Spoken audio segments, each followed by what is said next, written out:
Imagine a day it is cloudy with impending thunderstorms. You get dispatched to a construction site where a male is entrapped deep in a hole. There is an impending collapse that the workers have temporarily shored up, but you cannot extricate the patient's left lower extremity from below the knee. The trench rescue team is 2 hours away. The patient's blood pressure is 60/40 and his heart rate is 150. His mental status is obtunded. You, your partner, and the fire department, who have a paramedic and an EMT on shift, have access to the patient via 2 ladders that go into the hole. Stat Flight and Lifeline will not fly because the thunderstorms are now 15 minutes away. What are you going to do? We're going to talk about field extremity amputation. I'm going to give you a little bit of background. Field extremity amputation is very rare, and it should be, because it is a very last resort. However, as you can see, sometimes it is necessary. Of 200 major metropolitan agencies that were sent surveys and 143 that responded, 26 amputations occurred in a 5-year period. 4 of those amputations were performed by paramedics, and the rest were performed by physicians or surgeons of some sort. 2 of those amputations were performed on the same patient within 18 minutes of each other. The reasons why we perform field extremity amputations are because we have an unstable patient, an unstable environment, sometimes a combination of both. We have a relatively stable patient after resuscitation, but we are concerned for decompensation.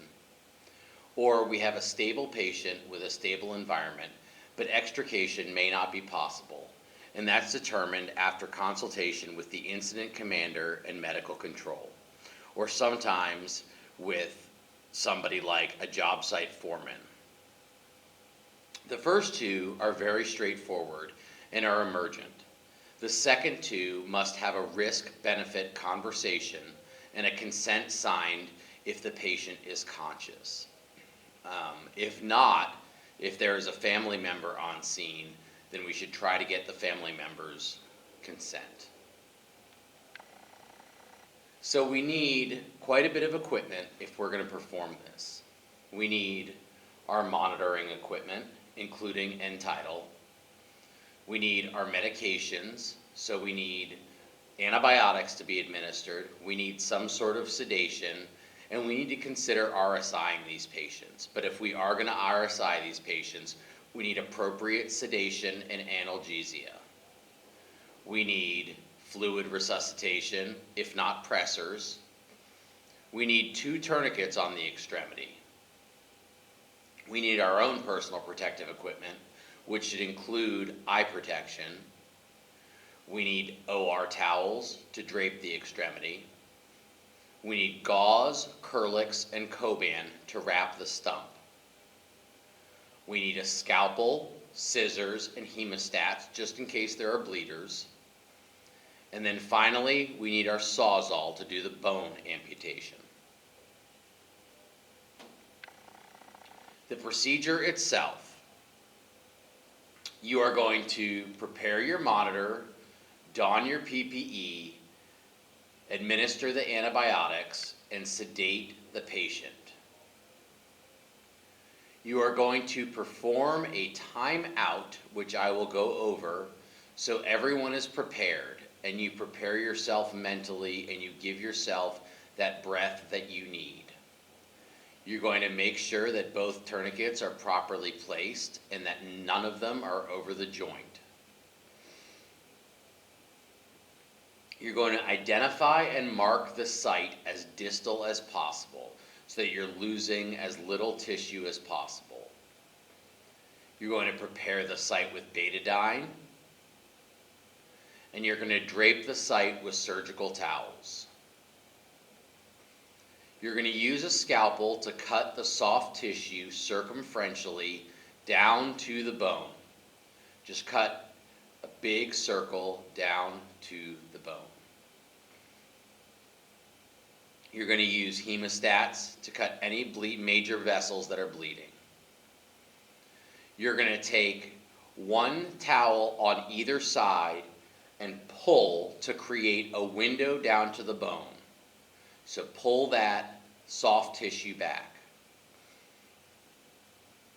You're going to use the saw to cut the bone, and then apply a clean dressing and compressive wrap. And I will show you in a moment how that is done. And then later, if it is possible, obtain the amputated limb as quickly as possible, wrap in a moist, sterile dressing, and place in a bag on ice and send to the facility that the patient is at. So this is the surgical safety timeout checklist. Hopefully we'll only have one patient, so we're going to identify the patient, we're going to identify the site, we're going to make sure that the patient is adequately sedated, make sure that all the monitoring equipment is on. We're going to double check their allergies and double check their airway. This is all before we do our RSI, before the skin incision. We're going to confirm that everybody is ready. We're going to confirm that everybody is good with the site, the patient, and the procedure. We're going to make sure that everybody is ready for any anticipated or unanticipated events, so that includes having push-dose pressors available, and that antibiotics have been administered. And then at the end, we're going to make sure that the procedure has been documented and that all of our instruments are accounted for. So this is how we wrap a stump. We go vertically, horizontally, diagonally, and then we just crisscross and around. And this is the way that you prevent as much bleeding and edema as possible. So what you're going to do is you're going to put 4x4s or ABD pads on the end. You're going to wrap with Kerlix, and then you're going to wrap with Coban over it. That is the procedure for the field extremity amputation. If you have any questions, feel free to contact me. Thank you.